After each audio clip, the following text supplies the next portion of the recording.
My mom got a $30,000 personal loan in my name without my knowledge. The account is from February, which was when they bought a boat.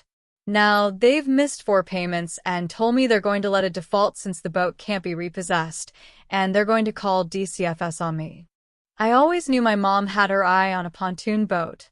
She talked about it constantly, dreaming of days out on the water, fishing, laughing, enjoying retirement with my dad. It wasn't surprising. They had worked hard their whole lives, and after retiring in 2022, they finally had the freedom to enjoy life. Or so I thought. They weren't rich, but they weren't struggling either. I had no reason to believe they had money issues. Then in February, they bought the boat. A little over $30,000. I didn't think much of it at the time. They rented a pontoon 2 or 3 times a year, so buying one seemed like a natural next step. Sure, it was a big purchase, but they had always been responsible with their money, as far as I knew. Fast forward to July. I had finally gotten all my ducks in a row to buy a house, something I had been working toward for years. I was excited, nervous, but mostly proud. When I applied for pre-approval, I expected a few minor bumps, but nothing serious. Then came the shock. My credit score had plummeted, barely over 600. Worse, I was staring at a $30,000 plus debt I had never taken out. Even more terrifying, it was over 90 days late. My stomach dropped. I had never seen this account before.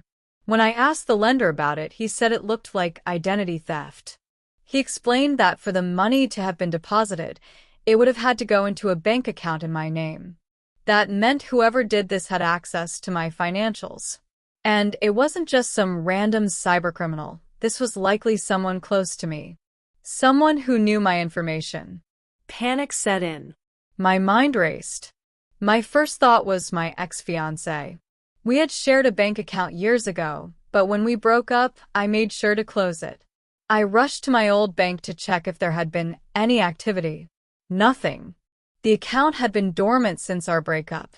I breathed a small sigh of relief, but the weight of the mystery still pressed on me. I filed a dispute with the company that issued the loan and contacted the credit agencies, convinced I had been hacked. Then, about a week ago, I got a notice in the mail, my first ever, from the loan company, warning me that if I didn't make a payment soon, the account would be charged off. My hands shook as I read it. This was real. This was serious. Desperate for answers, I called the company again. This time, they directed me to their fraud department. The moment they told me where the money had been deposited, my heart stopped. It had gone into an old bank account I hadn't touched in over a decade, the joint account I had shared with my mom when I was a minor. Dread pooled in my stomach as I called that bank. The representative confirmed the activity. The statements were clear as day. The loan money had been deposited into that account, and almost immediately, nearly all of it had been transferred to another account under my mother's name. I felt sick. I stared at my phone, my fingers cold as ice. My own mother, the person who raised me, the person who was supposed to love me unconditionally. She had stolen from me. She had destroyed my credit. She had put me in financial ruin. I dialed her number, my breath coming in short gasps. When she answered, I forced myself to stay calm, but the second I asked her about the loan, there was silence on the other end. A long, telling silence. Then finally she spoke. "That's how we bought the boat," she admitted, her voice eerily calm. I could barely process it. I demanded an explanation. Why? How could she do this to me? She told me they had made one payment on the loan, but quickly realized they couldn't afford the monthly payments for the next 5 years. That's when they decided to ignore it.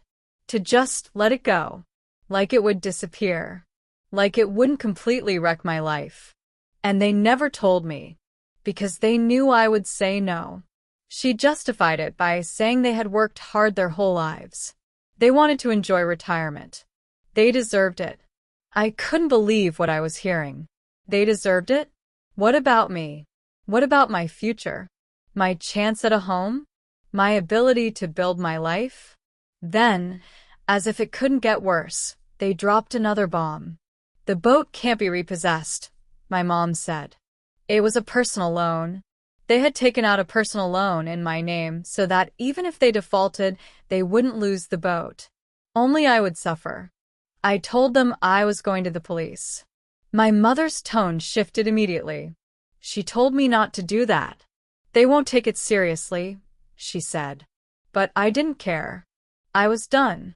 I was betrayed. I was furious, and I wasn't going to let them ruin my life over a damn boat. And then she said something that made my blood run cold. If you go to the police, she said slowly, I might have to call DCFS on you. I stopped breathing for a moment. My 2-year-old had burned his hand on a hot pan earlier this year. A quick visit, nothing serious. The doctors even reassured me that accidents happen. But my mother, she was threatening to use that against me. She was threatening to have my child taken away. I realized in that moment that I wasn't just dealing with theft. I was dealing with something much, much darker. I'm still going to the police. I have no choice. Bankruptcy isn't an option. I want to buy a home. I want to build my life. And I refuse to let my own parents destroy me for their selfishness. I don't know if they'll go to jail. I don't know if I'll ever speak to them again. I just know that this isn't love. This isn't family. This is betrayal in its worst form. And I'm done being their victim. But that's not where the story ends. As I sit here writing this, I think about what my mother's actions truly mean. I think about all the times I trusted her, the childhood moments where I believed she had my best interests at heart. Now, every memory is tainted. Every holiday, every family gathering, every simple phone call, all of it is poisoned by the knowledge that my own mother saw me as nothing more than a financial lifeline. I wonder if she ever felt guilty. If she lay awake at night, staring at the ceiling, realizing what she had done. I wonder if my dad knew if he tried to talk her out of it, or if he was just as complicit. The weight of betrayal presses on my chest, heavier than I ever imagined. Tomorrow, I go to the police. Tomorrow, I take my first step toward justice. And tomorrow, I begin the process of cutting them out of my life for good.